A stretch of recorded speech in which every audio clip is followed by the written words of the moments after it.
All right, welcome everyone. We're so happy to have you all with us today for our first in a series of volunteer workshops. Today we'll be discussing tabling and outreach with Lancaster Farmland Trust. And so this is the first in a series of workshops to help you feel more empowered to be a farmland advocate. We're going to get into it. Just at the start here, my name's Claire. I am our Community and Donor Relations Associate here at LFT, and I manage our volunteers and volunteer opportunities. So if you ever volunteer with us, you'll probably be hearing from me. And I'm joined by Stephanie Denton. Hi, everyone. I'm Stephanie. I believe I have met all of you, if not most of you, in the room today following along in this webinar. So thank you so much for joining us today. I'm the Community Engagement Manager, have previously worked through a lot of the volunteer and outreach events, so that's probably how we've gotten connected in the past, but great to have you all. Great, so just to give you all a look at what we'll be discussing today, we're going to start with a big picture look at what we do here at LFT and where community outreach fits into that. We're going to get all into what you can expect when you volunteer with us at an event, how to talk about LFT confidently, and what our tabling setup looks like. We'll go over upcoming events and volunteer opportunities where we would love to welcome your support, as well as other ways that you can get involved. And like I said, we'll wrap up with a little Q&A. So I'm going to kick this off about why tabling and outreach matters. Honestly, it comes down to connection. A lot of people in Lancaster County love this place, the scenery, the farm stands, the way it feels like home, but a lot of them have stopped thinking about where that all comes from or what happens when it's gone. Fewer and fewer families have direct tie to farming anymore, and that distance can make it really easy to take farmland in our community for granted. So that's exactly why showing up at a community event and just talking to people is so powerful. In our 2024 awareness campaign, that was really built around this idea that losing farmland means losing so much more than farmland. The fresh food, the clean water, a whole way of life that's been a part of Lancaster County for generations. And tabling makes that message really, resonate for folks. That face-to-face conversation turns awareness into action and can help grow our community of supporters. And right now, LFT attends about 20 events a year. And that's neighborhood stuff like open streets in downtown Lancaster, where often we're the only ag organization there. And then all the way up to some of our larger events like Rhubarb Fest, Water Week, which is a multi-day event for us where we partner with the Lancaster Conservancy, and we're at First Friday, as well as Logs Park Summer Concert Series, and we host our own event. So it's usually back to back to back. So that's quite a commitment for our staff to be at those things, as well as some community runs and fairs. So volunteers can really help us extend this awareness. We are a small staff here at Lancaster Farmland Trust, and we try to be at every event, and we often get requests to be at more events. But we are at capacity, so having some volunteers like you helping us would really help us commit to more events and be out in the public a bit more at some things that we might not be able to have a presence at otherwise.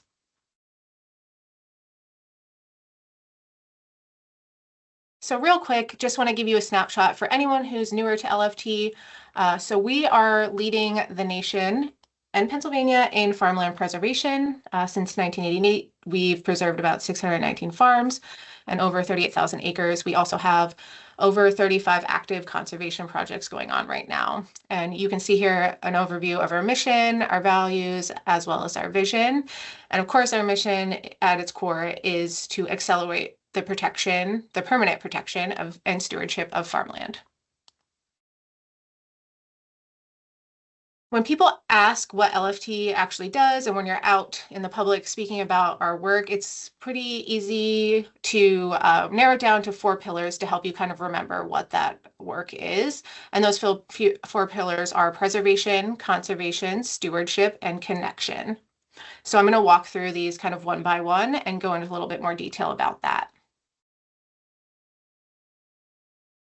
So preservation is really the core of our mission and the foundation. Lancaster County is losing over 3,000 acres a year to development.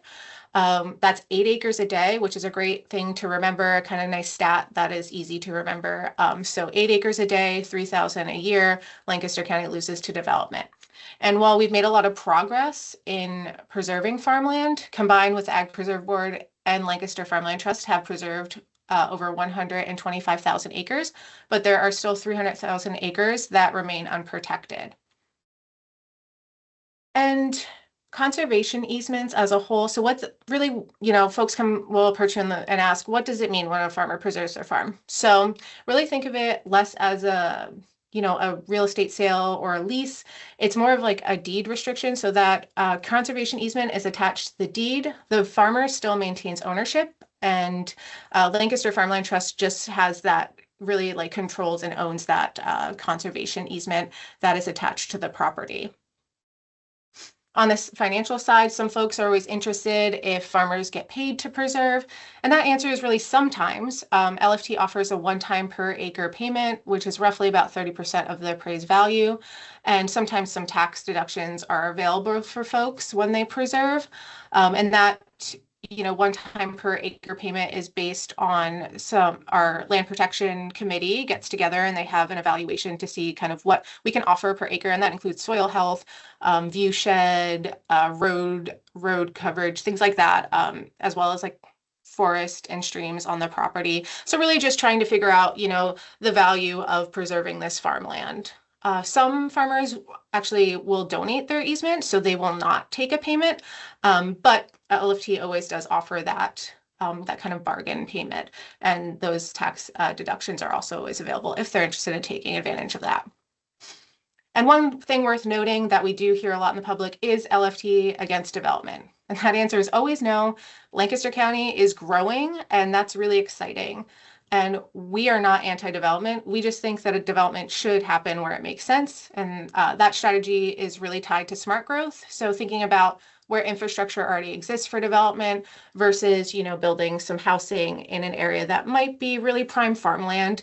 There's some give and take there to think about where we should be developing and maybe where we should be preserving land and keeping those soils there. The next pillar is conservation. So people often think about farmland preservation as just about, fresh food and scenery and tradition, which obviously is all those things, but there's also a real environmental story here.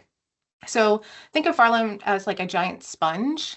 Healthy open soils can absorb rainwater, they can slow down runoff, they can filter pollutants before they even reach our streams. And when that land gets paved over, all of those benefits go away. And we can feel that in our waterways.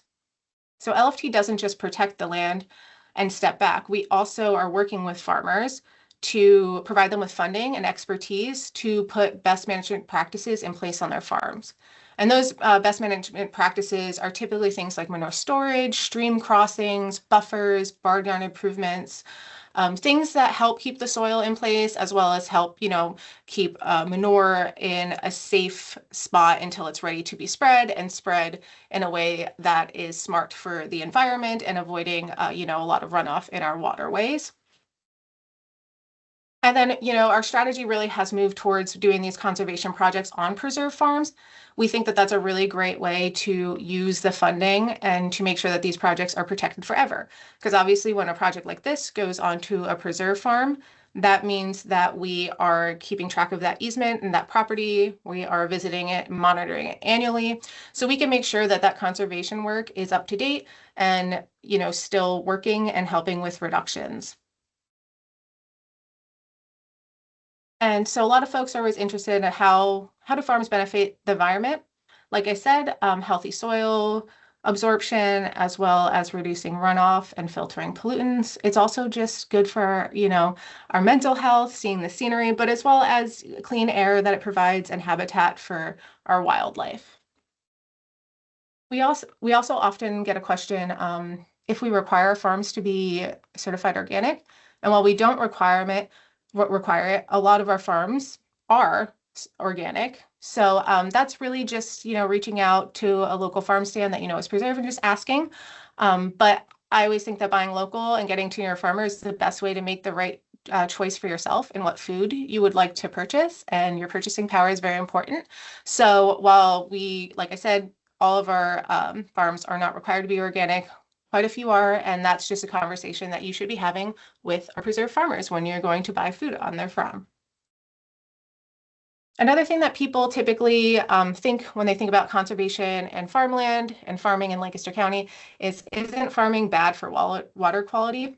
And we always like to remind people that well-managed farms can actually improve water quality. So LFT, like I said, is helping farmers access resources to make better choices in their farming and to make sure that the soil is staying on the ground and reducing runoff and things like that. So a well-managed farm is actually a good strategy for cleaning up our waterways instead of looking at it as farming is bad for our water quality. The next pillar is stewardship, a promise that we keep forever. So this is one thing that is really interesting about Lancaster Farmland Trust. A lot of people think that protecting a farm is just a one-time deal. We kind of, dust off our hands after we sign that easement with the farmer and go on our merry way, but that's not the case at all. So it's the start of a relationship that we maintain year after year, generation after generation. Every single year, LFT staff and volunteers visit all of our farms. So that's 619 farms and counting. And they check on things like the soil health, water quality, land use, and conservation easement compliance. So we make sure that the easement is being honored and the farm is doing well. And when a farmer does change hands, so referring to that question, can a preserved farm be sold? Yes, it can. But that easement stays with the property as the farm is sold and changes ownership. And so we are very actively involved through that process. When folks are selling their farm and we are aware of it, we will, reach out to the new landowner. But regardless, we are visiting these farms, like I said, annually. So we are meeting the new farmer, a new landowner in the case that a preserved farm gets sold, and building that relationship with the next owner, which is a really nice way to, stay up to date with our farming, with our preserved farmers. And what if a farmer changes their mind of what they want to do on their land after they sign the easement? That's a question that we frequently get relating to this work, and we work with them. Easements can allow some flexibility, and it's always a conversation. It's never a hard no. We want to make sure that our farms are thriving and that the operations are successful for our landowners. So, we're always willing to work with them as best as we can to make sure that they can make the changes that they would like and they can meet their goals while, of course, staying within whatever's outlined in their easement. And yeah, does LFT really monitor every farm? And that's yes. Every year we reach out to all of our farmers, the 619 and counting. There's no end date. So when we say protected forever, we truly mean it. And that final pillar is connection. So this is really what you guys are here for. So the heart of tabling and outreach is part of this connection piece. Most people, like I said before, that you meet at events aren't farmers, and they might feel a little bit of disconnection to agriculture because they don't really have ties to farming, agriculture, or farmland anymore. So, and that's not really a problem. We see it more as an opportunity. Because these people, are driving past these fields, drinking the same water, buying produce at farmers markets, enjoying everything that Lancaster County has to offer. That's the connection to farmland. And I think it's really important. And our job through these conversations to help them kind of put together those dots. When a farm disappears, everybody loses something. The open space, the clean water, fresh food, scenery, that sense of place. So yeah, really just trying to help people conceptualize what that farmland loss would mean to them personally is such a meaningful thing and can really help people get on board with our mission. And speaking of which, LFT is a private nonprofit, so we run on support from individuals, businesses, and foundations. So by bringing people to the table, getting more supporters on board, we're creating new donors, and ideally, next generation of folks who can not just provide advocacy support and outreach support for us and be a cheerleader for us, but also hopefully give us some dollars so that we can continue our work. And some of the questions that we might get, relating to connection when we're out is how do I get involved? And if you want to get involved with LFT, you can always sign up on our website or leave info during an event. And anyone can help farms by buying local and advocating for funding and land use. And like I said, sometimes people seem like they can't really connect the dots of why this should matter when I'm not a farmer. But that's, again, farm loss really affects all of us. So just helping them, do you go to a farm to buy ice cream, like in this photo at Fox Meadows? Well, Fox Meadows ice cream comes from a preserved farm. So if that preserved farm is gone, you're not going to have that really nice experience with your family enjoying the views, and you're also not going to have that delicious ice cream anymore. So, making those connections for folks is really important. And something else that people always ask us is, do you host on-farm events? And yes, we do. We do host a few on-farm events each year, and those upcoming opportunities are always available and highlighted on our website and our social media. So really just want to wrap this up. I know I just gave a lot of information to you, but I just want to remind you that there's no expertise required. And it's always good to think about, our best volunteers, they're not experts. They don't have all the facts. They don't always have an answer to everything. They're just good neighbors. And, showing up and being genuine really goes a long way when you're doing outreach for Lancaster Farmland Trust. You don't need to know everything. Just sharing why you care about Lancaster farmland, about our farmers, about our mission, that is what's going to get that connection with folks. And that's going to create a real meaningful engagement. And like I said, you do not need to know everything. So if you don't have an answer, that's okay too. You can always direct them to our info at email or our telephone number, which takes you to the main office, and then we can direct you to the right person who could provide that answer.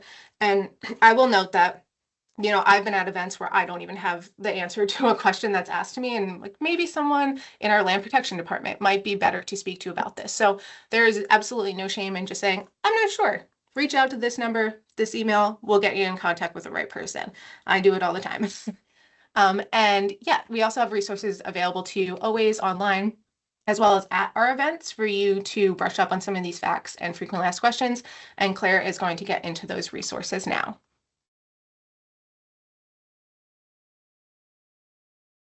Great, thanks so much, Steph. Like Steph mentioned, we do have resources to help you, even though you don't need to know anything. If you feel like you want to know a bit more, we have this really great guide called Everything About LFT. It's a fact sheet that we always have on hand in our tabling bin, as well as on our website. And we're going to drop the link to that and some of our other farmland advocate resources in the chat.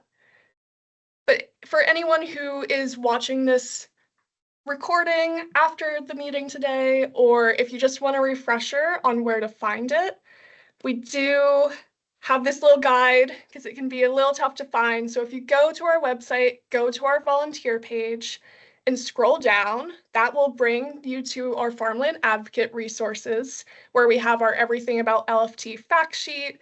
We have a little social media toolkit if you're interested in making some posts. We also hope to have some advocacy resources added on here this year, so keep an eye out for that. If you scroll down, we have videos and blog posts and everything you could want to know about us. And then if you click on Everything About LFT, that brings you to our fact sheet where we have our talking points and frequently asked questions that we're going to go into more detail on that right now. So some of our main talking points when we talk about what we do here at LFT and why it matters, we really like to emphasize that we need to save our farms because they are under threat. Like Steph mentioned, Lancaster County loses more than 3,000 acres of farmland to development each year. We like to break that down into 8 acres a day just to connect that to people. And once that farmland is gone, we can't get it back. So we also like to make the case that here in Lancaster County, we have really special farmland. It's some of the richest, most productive, non-irrigated soils in the world. And so that's why it's so critical that we save the acres that we have left. You all are familiar with LFT, but for those who aren't, we do like to emphasize that we're a private nonprofit working to preserve and steward Lancaster County's farmland. We are one of the oldest and most successful farmland preservation organizations in the country, which is such an honor to hold. And with that, we've protected over 38,000 acres. But again, we'd like to emphasize that our work is not over here. We have a long ways to go with 300,000 acres of farmland still unprotected. Few additional talking points. Again, this is going to feel familiar, but these are things that are helpful to have, in the back of your mind as you're talking to folks about what we do here. Steph did a really great overview of the different pillars of our work. The kind of 5-second summary version of that I like to share when I'm talking to someone who isn't familiar with us is we preserve farmland, and to ensure that it stays protected, we visit those farms every year, and we also help them install conservation projects to protect their natural resources. And oftentimes, since I'm talking to people at an event, I like to add we like to connect people to agriculture through events like this.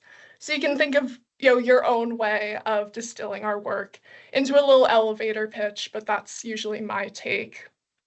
And then for why farmland preservation matters, we do have kind of these areas that we like to highlight to people, but I would really encourage you to find your own why. Ask yourself, why does farmland matter to you? And then share that story with people. I think we all have different things that bring us to this work. I like to talk about how I grew up coming out to visit my great-grandparents in Lancaster, and the farmland had such a big impact on me. It was my absolute favorite part of the trip was seeing all of the beautiful farms, seeing all the animals. I just felt very connected to the farmland. And so when I moved out here when I was older and saw that some of the farms that I had grown up loving were being paved over, that had a really big impact on me. And so we always encourage people to share your own stories and why you care about farmland preservation. We also, depending on the audience, like to highlight those environmental benefits that Steph did such a great job reviewing earlier. So, the importance of protecting open land for water absorption, reducing that runoff, and then all of the work that we put in as an organization to help our farmers move towards best management practices for protecting their soil and water. Getting into a few frequently asked questions in addition to some of the ones that Steph covered. One of the big ones we get is, where does your funding come from? So we are mostly funded by generous donations from individuals, businesses, and foundations. We do receive a small portion of funds from government agencies. For example, our conservation projects are primarily funded by government grants. But for the most part, we are privately funded by individuals. And that's also one of the big differences between us and the Lancaster County Ag Preserve Board. So obviously, we're both working towards this common goal of farmland preservation.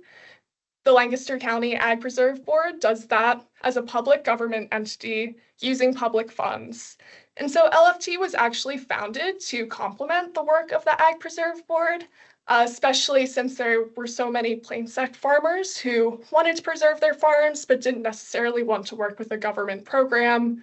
So we work alongside the Ag Preserve Board to really find the best fit for the farmers who are interested in preserving their farm, whether they're preserving with the Ag Preserve Board or with us. And then in terms of the difference between LFT and Lancaster Conservancy, that is another question that we get sometimes because people, they know that we're both land trusts. And so the big difference there is obviously we're focused on preserving farmland, and Lancaster Conservancy is focused on preserving natural lands. And so we're kind of working towards this common goal. We do partner with them on water quality and conservation initiatives like Water Week, which we'll get into a little bit more about the upcoming opportunities related to that. But that's a kind of, sometimes there's some confusion around who we are, who they are. Getting into some juicy questions here, one that we've been getting a lot lately. And I don't even know if it's phrased as like, are they really protected? It's just people doubting that. We had, not sure if you all are familiar, we had a story go viral recently about a farmer who preserved his farm in the wake of development pressure from data centers. And that story absolutely blew up. And there were a lot of people in the comments who were saying, oh, great, he preserved the farm, but they're just going to use eminent domain and take it from him anyway. And so we really like to emphasize that, yes, our farms are really protected forever. And eminent domain really hasn't been something that's impacted our farm so far. Pennsylvania does have codes in place to discourage um, the use of eminent domain to take preserved land. And the other thing, it's a very complicated legal process. We won't get into all the details, but I will say, especially since so much concern about eminent domain has come up in the realm of data centers and warehouses, one thing you might want to pass on to folks is that Pennsylvania has rules that prevents eminent domain from being used to take land and give it to a private developer. So when eminent domain happens, that's the government's power to take private property for public use. In Pennsylvania, that public use cannot be take the land, give it to a private developer to build a data center. So, there's a lot more that can be said there, but that's just something that we wanted to clear up because there's definitely been some sensational coverage of the impact on eminent domain when it comes to our preserved farms. Moving on, what happens if a landowner violates their easement? This is definitely something that can happen, and that's why we have such a great team on our land protection staff working to resolve those issues with our landowners when there is an easement violation. That's why we monitor the farms every single year so we can stay on top of that and work with them to find a solution moving forward. Preserve farmers do pay real estate taxes, so that is another common question.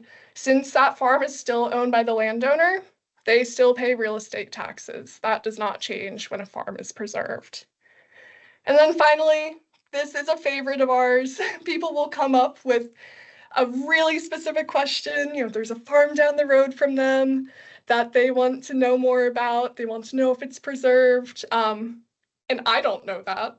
You probably don't know that, and that's totally fine.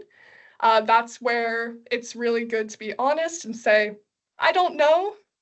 You should contact LFT directly, and that's when you can pass them on to our email, our phone number, and have them contact someone in our office. Getting into a look at tabling. So we can take all of that, that kind of everything about LFT guide, those frequently asked questions. And I definitely encourage you to take that and apply it in your own life when you're having conversations about LFT. But it is also very helpful when you're joining us as a tabling volunteer. So just a little look at what tabling looks like. Usually we're looking at 2 to 4 hour shifts. It depends on the event, and there's definitely flexibility there. So we always like to talk, to you to make sure you're good with the commitment. Either an LFT board member or staff member will be there to help you set up. So we'll bring the tabling bin, we'll bring all the supplies. You don't need to worry about all of that. And the big thing I want to emphasize here is that you're never going to be alone. We are never going to have a tabling event where you are the only volunteer out there and we just say, good luck, you got it.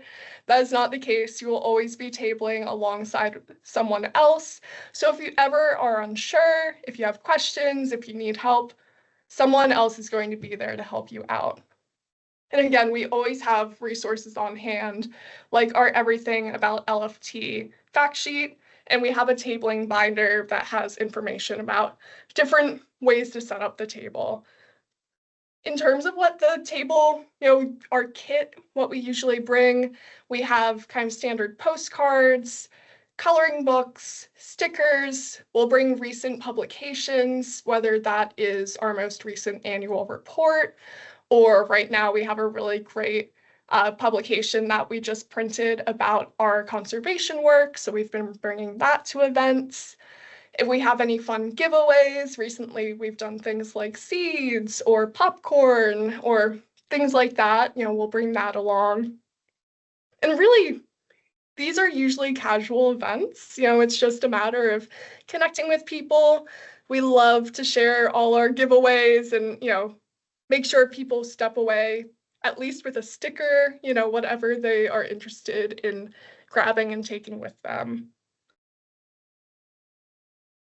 A few kind of high-level tabling tips. If you haven't tabled for an organization before, or even if you have, it's always nice to have a little refresher. I always like to lead with a question. Sometimes that can be a fun question about, like, what do you like about farmland? But honestly, most of the time I just ask, are you familiar with LFT? Have you heard of Lancaster Farmland Trust? And from there, you can kind of gauge where the conversation should go. If they've never heard of us, maybe it's a good time to ask if they want a little, elevator pitch about what we do. If they say, oh my gosh, I'm a longtime donor, I love you guys, that's an opportunity to dig a little deeper. So it's always good to get a sense of like who you're talking to, where they're coming from. And then that can also help you determine how you're going to go through that interaction. If someone seems like they're not really wanting to hang out and chat, just give them a giveaway. Make sure they walk away with something that says Lancaster Farmland Trust on it. And if nothing else, then they have that connection. They have that little thing to take away with them to remind them of who we are. But, never force an interaction if someone's not feeling it. This also connects to speaking to their interests. So let's say someone seems like they're really interested in sustainability. That is a great time to talk about our conservation work. Or if they seem like they're a bit of a foodie, you can talk about our farm to table dinner meals that we've done and our connection to the local food scene. And again, if they seem like they're not interested at all, tell them to take a sticker and enjoy the rest of their day. Again, a lot of this is common sense, but I know it's always helpful for me. It's also nice to tell a story if you have one. People really connect to stories. It just makes our mission feel so much more real. And this is the big thing. Like, as much as possible, make it a conversation. When we're out tabling, I usually try to avoid talking more than I'm listening. So, if someone really wants to learn more, I can explain certain parts of what we do, but I really like to focus on asking questions about what their connection to farmland is, what they think about what's happening to Lancaster County's farmland, and really putting them in the driver's seat when I'm having those conversations. So again, a lot of that will sound familiar if you've ever tabled before, but overall, the big thing that we want to emphasize here is you do not need to know everything. And honestly, these are just fun events. It's a great time to just connect with people and see where their curiosity leads each interaction. So hopefully, with all of that, you are feeling super excited to get out there and volunteer with us. And the great news is we have so many events coming up where we need volunteers like you to help us out. The big one that I want to emphasize here is Rhubarb Fest that's coming up on May 16th. This is one of our larger events. It's hosted by the wonderful Kitchen Kettle Village, and it benefits Lancaster Farmland Trust. So we like to make sure that we show up with lots of volunteers to help out. After all that tabling talk, I do want to say that Rhubarb Fest is much more of your traditional kind of event volunteer, we put you where we need you situation. If you haven't been before, they do a really fun rhubarb baking contest. And so oftentimes our volunteers are helping with that. They're helping cut up, things that people have cooked for that competition and sell it later. There's also a little hospitality area where they're selling rhubarb. So it's just a really fun day. I'm sure Steph or others could share more because this will be my first rhubarb fest. So I'm so excited to be there. But Steph, is there anything else I should share about rhubarb specifically?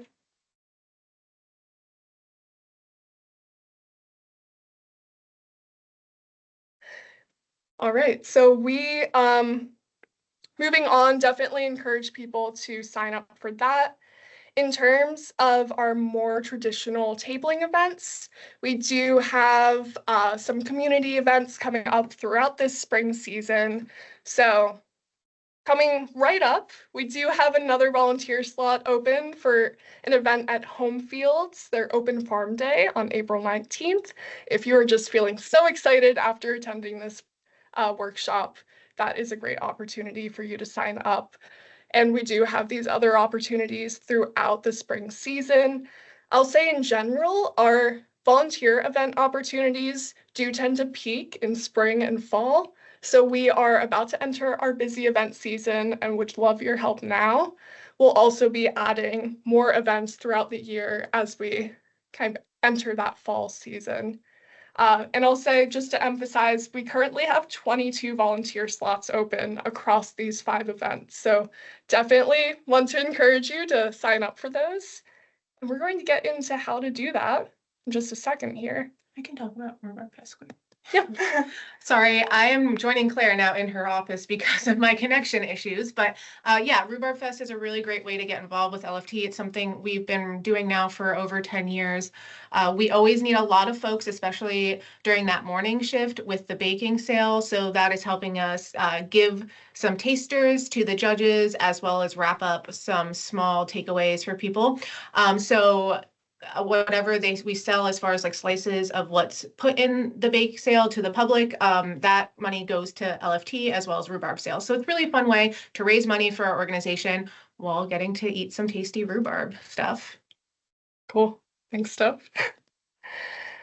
All right, so you probably want to know, how do I sign up? It sounds like there's such a need and so many wonderful ways to get involved, which is true.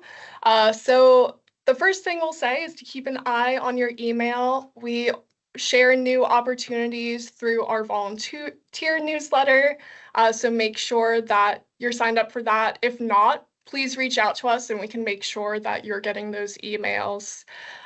Since you have expressed interest in volunteering at events, we do have kind of this special group of folks that we like to reach out to for direct communication when we have a special need for event volunteers, whether that is, an opportunity where we just didn't have many folks biting when we shared it in our general volunteer newsletter, or if there's a last minute opening, we like to let folks know when those opportunities arise. There's absolutely no pressure, but we do just like to keep people in the loop. So if you would not like to receive those emails, please let me know. But generally, when someone has been involved with an event such as this one, we like to kind of loop them in on those opportunities when they come up. And then in addition to your email, we also have a TallyCal page where we regularly update our event opportunities for volunteers. So we'll be updating that throughout the year. We'll also be including it in our email communication so that you can sign up. But that's a really great place to look and to manage your volunteer commitments. And here we just have a little demo of how to use it. It's really easy. You just click sign up for the days that you want to sign up for. Make sure to enter your name and your email so that we can contact you with any event updates. And then you're all set. It'll give you your own special login link if you ever want to add additional volunteer commitments, and you can also add it to your calendar. So it's a nice tool for just letting us know that you're coming, and from there we can share additional event details with you. We'll also drop a link to that in the chat. So just a few other ways to get involved. I know that tabling is not for everyone. So if we look beyond events, there's plenty of other ways to help us with our outreach work. One way is by just interacting with us on social media. It always goes a long way to share and engage with our social media posts. If that is a topic that you're interested in learning more about, we are going to have a webinar on that topic in November, so keep an eye out for that. I also shared briefly where you can find that ambassador toolkit on our website with some inspiration about how you can talk about our work. One of the big ways you can help us is by promoting our work. One way you can help is by sharing yard signs, coloring books, and posters that we have available in the office. If you know of any businesses that you think would be a good fit, you're always welcome to reach out to us and we can work together to get you some of those materials to share. Or if you know of any places that like to have free coloring books and things like that for the kiddos, we have lots of materials on hand to distribute in the community. Also encourage you to just represent us with LFT merch. You can buy our merchandise on our website, and we also have free bumper stickers available. So if you don't have any of those, definitely encourage you to visit our website and sign up for your free bumper sticker. I love to see them when I'm out and about driving in the community. And then finally, just talk about us. If it feels like a good fit for you, we always encourage you to talk about our work and plant the seeds of collaboration. It can be as small as, when you're at your favorite restaurant, mentioning that about what we do here, see if there's any interest in a farm to table dinner there, or just bring LFT along with you through your days. And when it feels relevant to bring us up, we always encourage you to talk about us. And then finally, being a farmland advocate, our next workshop in July is going to be all about this topic. So we'll get into more details there. But really being in the room when decisions are being made that impact farmland preservation, a lot of that happens at the local level. So attending your local township meetings, there's things that municipalities can do to support farmland preservation and to support Lancaster Farmland Trust. So we definitely encourage you to attend that July workshop to learn more and to just be civically engaged in general. And then the final plug I'll give is we do have a community engagement committee that helps guide our approach to engagement throughout the year. So if that sounds like something you would be interested in, I definitely encourage you to reach out to us after this session, and we can always have a conversation about what it looks like to join one of our committees. Cool. Coming down the home stretch here, just want to leave you with a few takeaways. Number one, we need volunteers like you to join us at these events and connect new audiences to our mission. You absolutely do not need to be an expert. Your presence and passion matters more than you know. And just by attending this webinar, you are set. We're ready to put you out there. We want you to join us at an event. But if that's not your thing, there are plenty of other ways to help. And looking forward, we do have those 22 volunteer slots open. So hopefully this workshop has left you feeling empowered to sign up for some of those opportunities. With that, we're going to get into Q&A. I see Jen already dropped a question. Let's see. Yeah, so Jen had asked, are preservation easements public info? Is that recorded on the deed in a way that's visible to the public? It is. You need to seek out that deed. So as far as like a place that has all of our preserved farms or any farm that has a conservation easement on it in one place to kind of like look at on a list, that doesn't exist. However, if you're looking at a specific property, you can absolutely go to the Lancaster Record of Deeds and search by that address, and that is public knowledge and available for you to see. Sweet. Thank you. See a question from Mike. How often is the discussion with a farmer versus casual attendee? Start with that question. So It really depends. I'm assuming you mean like at an event. It really depends on the event. We do have events that we attend as a staff that are specifically geared at farmers. Our land protection department usually attends those because they're best positioned to talk about our work. I'd say so far when I've been at events, it's been almost exclusively just the casual attendees. I don't know, Steph, if you have any other guidance there. Just that there are some times where you're at a public event and maybe a farmer does approach you. In the most cases, they're just asking a question about, hey, what does this look like? You know, how do I pursue this? Or a lot of the times it's folks who have family who have a farm that might be interested. Usually they're pretty base level questions. They don't really get in the nitty gritty of it. But again, that's a situation that if it's ever anything super specific that, you know, you might not have the answer for, you could always just send them to our land protection team using our general information at our office, and we can get them the right information. But as far as like actual questions from them, it's usually, like I said, pretty base level and just they're interested and just want to learn a little bit more. And then the question about why would a farmer work with LFT versus the Ag Preserve Board? So that's really up to the farmer.